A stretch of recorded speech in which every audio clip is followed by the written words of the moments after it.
Good morning. My name is Cindy Hackett. I'm a member of the Board of Trustees of the Tahoma Unitarian Universalist congregation. As we begin our gathering, I'd like to respectfully acknowledge that I speak to you today from occupied Puyallup ancestral lands. I pay respect to the elders past and present, and I extend that respect to their descendants and all Indigenous people who still live and work and play and love on these lands today. We welcome all who are joining us with a longing for community, the hope for peace, and who are seeking justice. We are a diverse congregation, and we encourage each one who comes through our doors to find their own truth and belief. We invite all to join us in a search for meaning and community, guided by reason, respect for each other, and by love. One of the things I love about this virtual platform, besides not having to drive over the bridge, is that we have an opportunity to welcome guests from really far and wide, including those from outside our traditional geographic area. In past Sundays, we've had visitors from across this country, even from people around the world. So we'd like to offer a special welcome to our new friends and our returning friends from near and far away. I'd also like to acknowledge that there are many who are unable to join us via this virtual platform. We're missing them enormously. We're missing people who just don't have the capacity to join us online. So if you know of some of those people, please reach out to them and let us know how much we miss them. I invite you to follow us on Facebook and Twitter. Links to the video version of this service will be posted there this week, as well as posted on our website. I often find it restful or inspiring during the week to revisit the service. You can find all of our program announcements this week in our e-news and listed on our church calendar with some handy-dandy links that let you access directly from the calendar. And here are some of the highlights for the week. Following worship service today at 11:30, children are invited to Kids Chapel with Nancy Slocum, our Director of Religious Exploration for Children and Youth. On Tuesday, April 6th, Doug Taylor hosts Heart and Soul Circle for Contemplation and Connection. The gathering is limited to 12 participants. Participants should register for each individual Heart and Soul Circle. Please register by noon on Monday for the gathering this Tuesday. You can also register for the upcoming Heart and Soul Circles on the first and third Tuesdays by going to the links found for each gathering posted on the calendar on our church website. Please remember to turn in your pledge forms, either online, on our website, or on paper, using the form that should have come to you through the mail. If you haven't received that form, please let us know. We are happy to report that as of today, $135,738 has been raised from 57 pledges received. A huge thank you to the 57 members or pledging units who have made their pledges. You have put us almost 47% of our goal of $288,205. We appreciate and need your financial support to sustain this beloved community. To those who are still considering your pledge, please know how important your financial support is. In fact, it's essential because without that support, we cannot bring you the programs and the sustenance that you find so valuable from TUUC.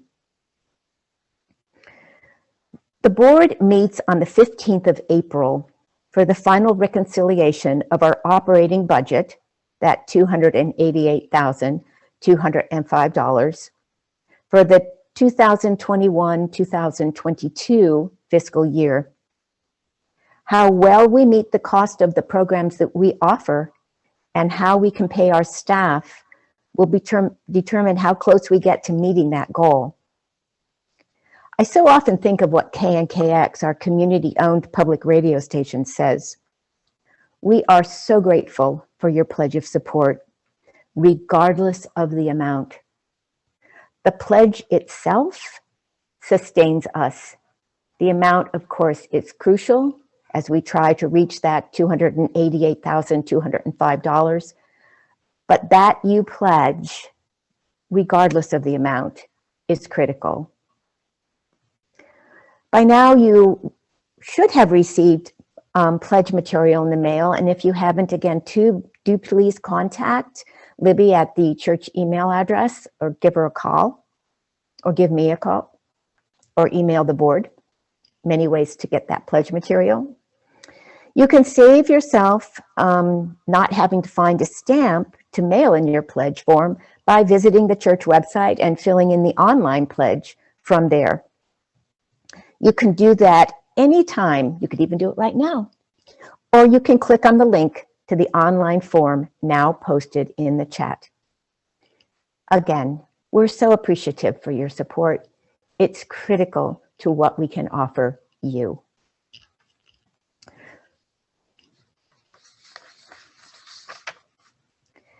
Links for all the programs and for donation can be found in our weekly e-news or via the events on our church calendar. Again, thank you so much for your ongoing financial support and your ongoing presence on Sunday mornings and your ongoing emotional support. We feel it. Now, take a moment, take a deep breath, let it out, and let us gather in worship. Good morning, my friends. It's good to see all your names in our participants list that we behind the wall can see. It's good to be together this morning. I'm grateful for each one of you who is present here today. Our opening words are by Julia Hamilton, and she notes that she wrote these with deep appreciation for the poet E.E. Cummings. It's Easter morning, and I'm here and you're there, and somewhere between us are flowers, and above us is the true blue dream of sky. And underneath us, the illimitable earth, breathing as she always does in cycles of death and rebirth. Everything that is holy, which is everything, stands between you and me. The infinite of all existence, the great happening, is happening all around us. That is to say, my distant friend, life is happening and the sun is rising again over us all. I am human merely being in these times of pandemic and spring, and the leaping green gathers for one more attempt to remind me that yes is still always the answer, ready to be spoken. It is good to gather on this Easter morning.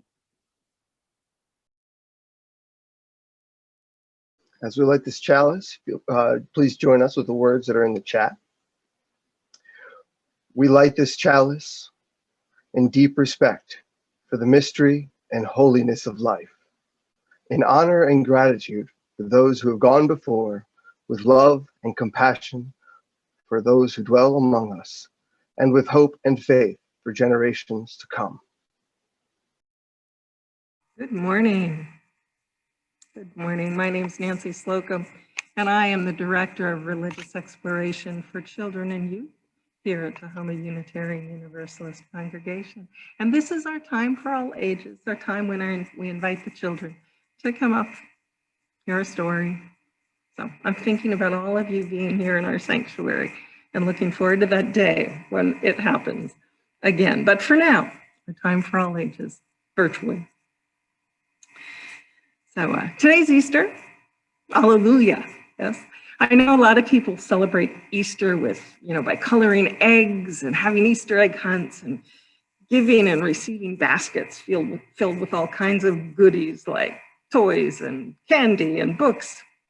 And for many people in the world, people who are Christian, Easter is a very special holiday, a holy day, as it remembers the life and the death of Jesus. For those of you who attend Kids Chapel today, we'll be talking about the Christian story of Easter. But right now, I just want to talk a little bit about Jesus and his teachings. See, Jesus was believed to have lived a couple of thousand years ago and is believed by some to be the Son of God.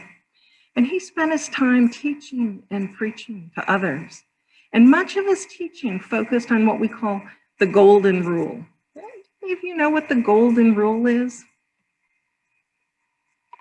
The Golden Rule tells us that we should treat people, other people, the way we would like to be treated. How do you like to be treated? You like to be treated meanly or with kindness? Disrespectfully or with respect? I think most of us would say that we want to be treated with kindness and respect, right?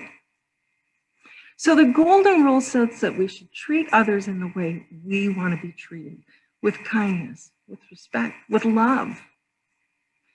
I've also heard the Golden Rule described as do unto others as you would have others do unto you, or love thy neighbor as thyself.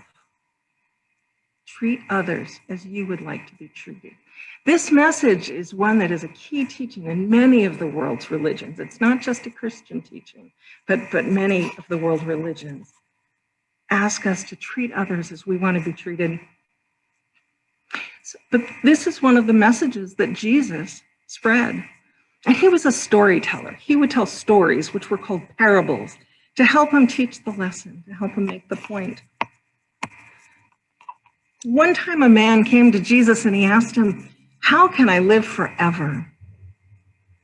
And Jesus asked him what he knew about that. And the man replied, "Well, I know I need to love God and I need to love my neighbor as myself.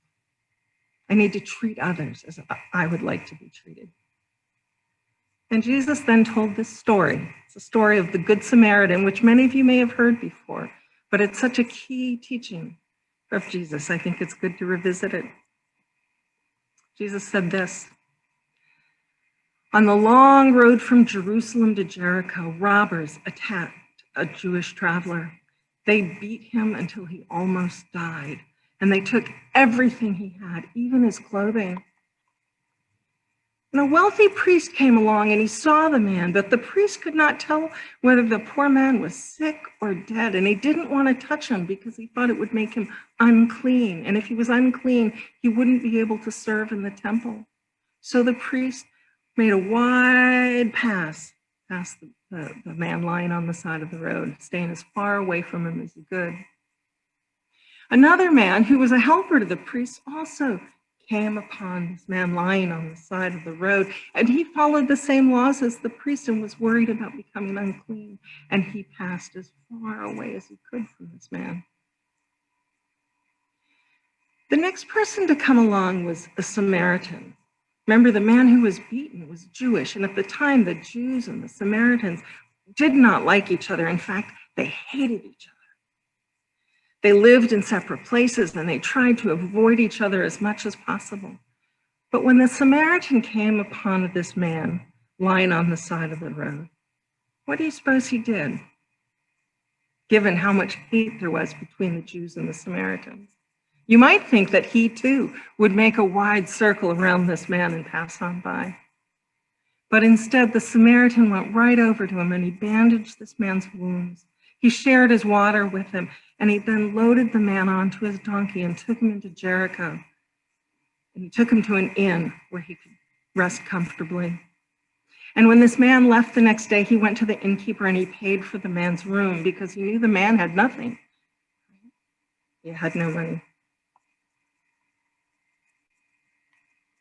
After Jesus finished telling this story, he said to the man who had asked him about how to live forever, "Which of these men was a good neighbor? Which of them treated the man as he would have liked to have been treated?" The Samaritan was able to set aside his hatred and his bad feelings because he saw a person who needed kindness, and he treated him with kindness. This is just one of the stories, one of the parables that Jesus was known for telling. He spent his life teaching about love and kindness to others. So today, on Easter, a day when Christians are celebrating Jesus, I think about these stories and the messages in them, a reminder to treat everyone with kindness and respect and love. That is our time for all ages. I will share with you the words we used to sing, the children out of the sanctuary. We hold you in our love as you go, as you go. May your hearts be at peace as you go. To nurture the spark of your precious life, we hold you in our love as you go. Take good care.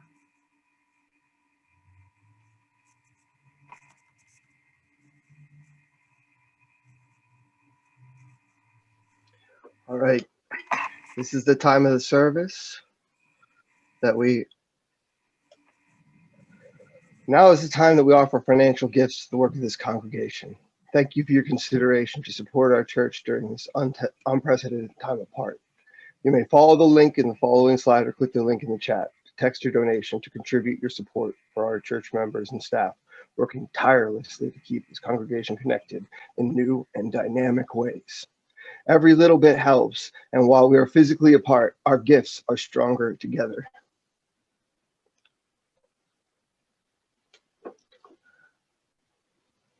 And now I would like to dedicate our offering. The words are posted in the chat. We dedicate ourselves and our offerings to the work of this congregation, weaving a tapestry of love we call community, both within and beyond these walls.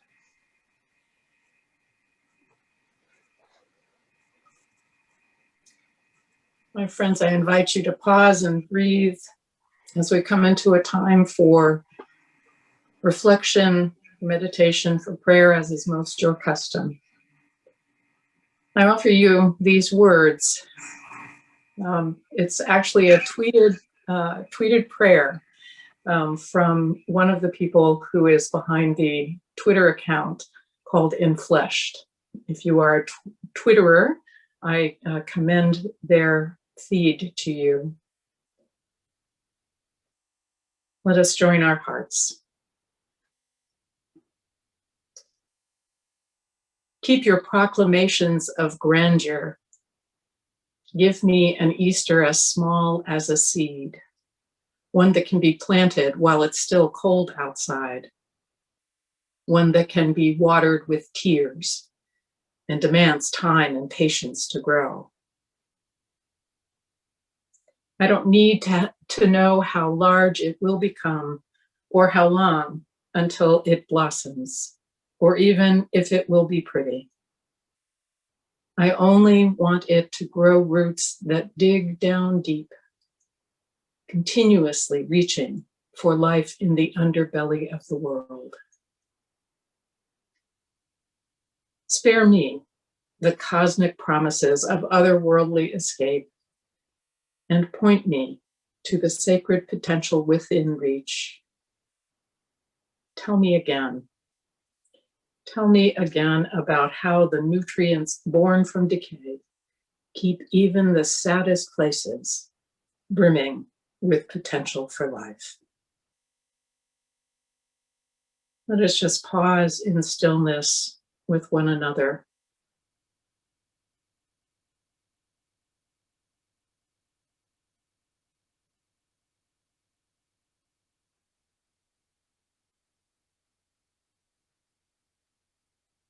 So may it be. Amen.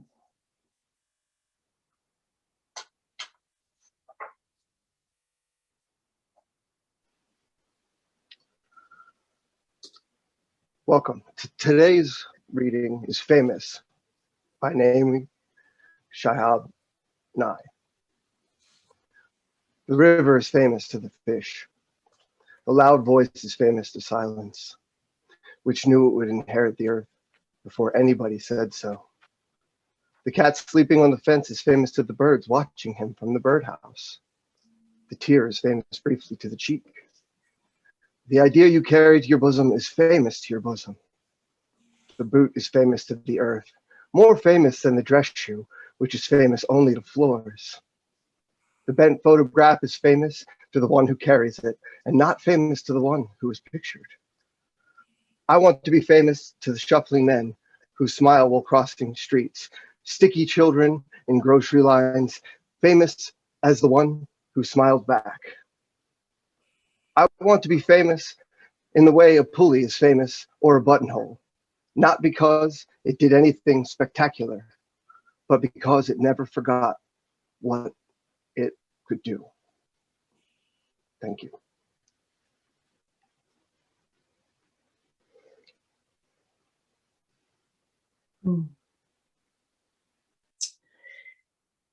You know, Jesus probably didn't want to be famous, probably didn't mean to be famous.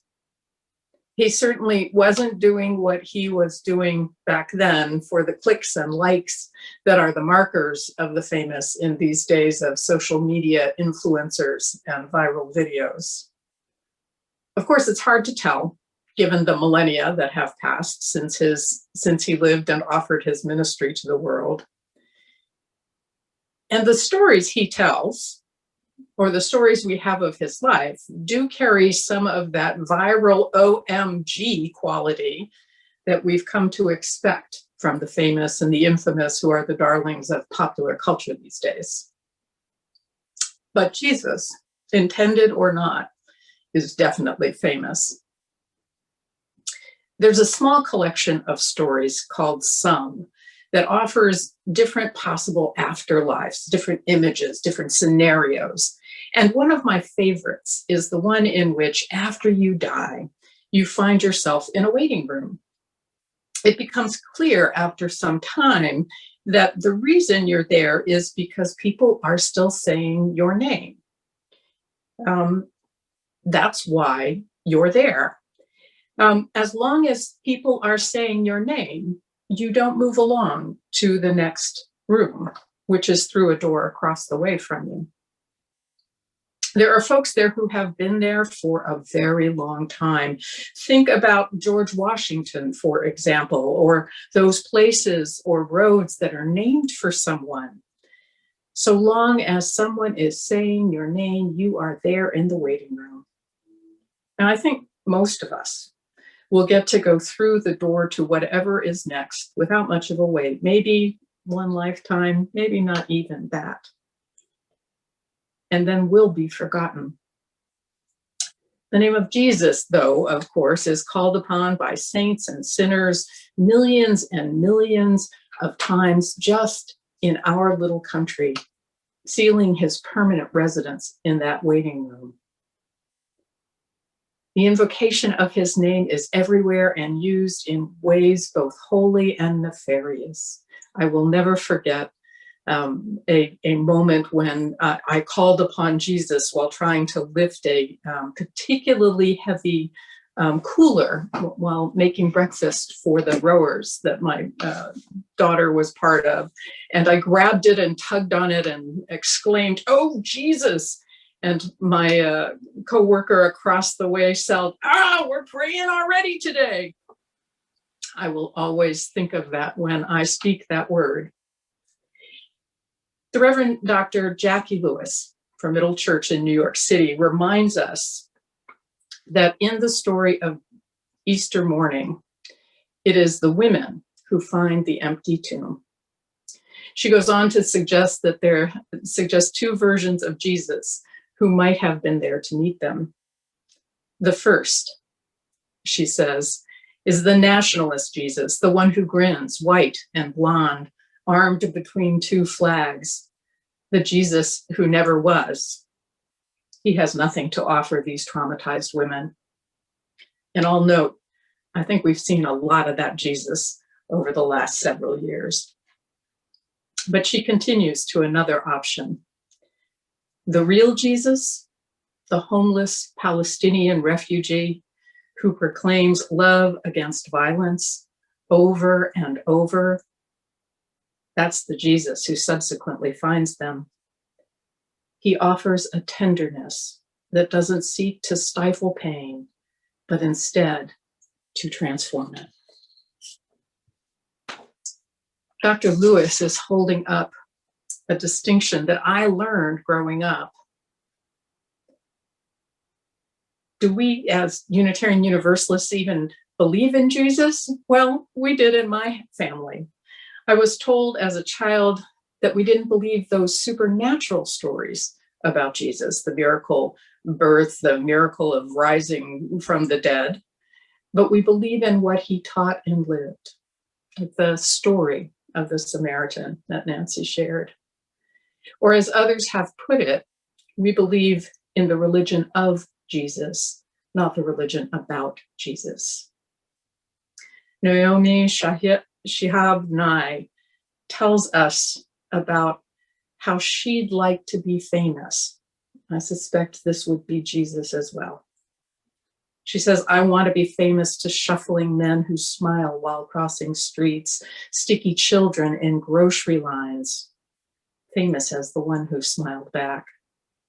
I want to be famous in the way a pulley is famous, or a buttonhole, not because it did anything spectacular, but because it never forgot what it could do. And if I were to guess about the religion of Jesus and how Jesus might rather be famous, this is the kind of fame I expect he would want. Not the supernatural rising from the dead, magical and mystical Jesus, but the pragmatic, practical Jesus. The Jesus who Dr. Lewis reminds us proclaims love against violence over and over. The transformation that is critical isn't the transformation of bread and into body and wine into blood, but the transformation of pain and loss into courage and hope. The transformation of tragedy into a commitment to create change. It's the Jesus who believes in the possibility of the flourishing of humanity and who also knows that there must be grace because we all fail at what we try to do. That's the Jesus that moves me most.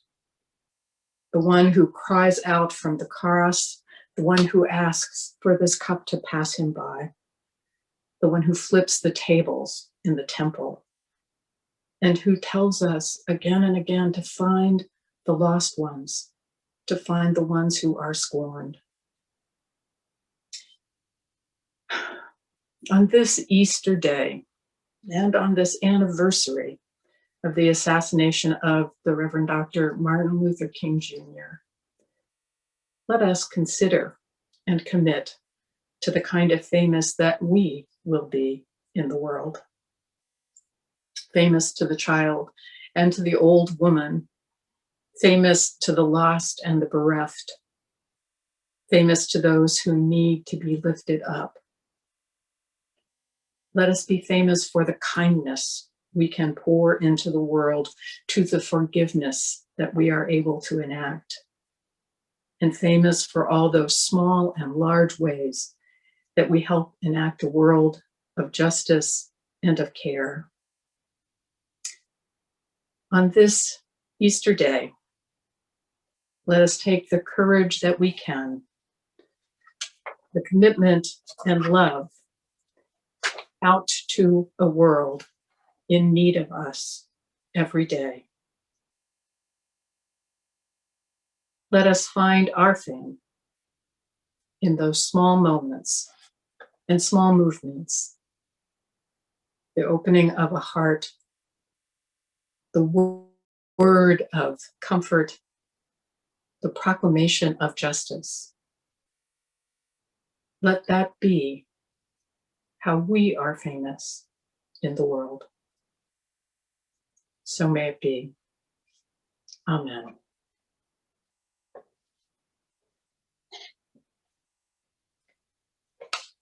I invite you now to take a few moments to set an intention. If there has been something in our service today, in the music or in the words, I invite you to set an intention for how you will carry it out into the world today. Let us pause in stillness.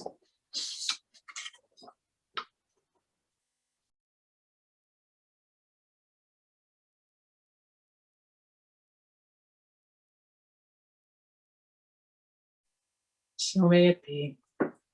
Amen. Our closing words is a poem by James Broughton called Easter Exultant.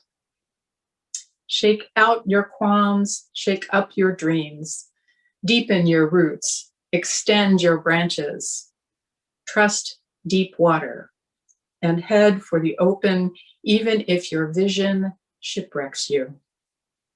Quit your addiction to sneer and complain. Open a lookout, dance on the brink, run with your wildfire. You are closer to glory leaping an abyss than upholstering a rut. Not dawdling, not doubting, intrepid all the way, walk toward clarity. At every crossroad, be prepared to bump into wonder. Only love prevails. En route to disaster, insist on canticles. Lift your ineffable out of the mundane. Nothing perishes, nothing survives. Everything transforms.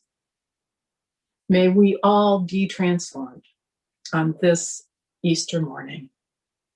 So may it be.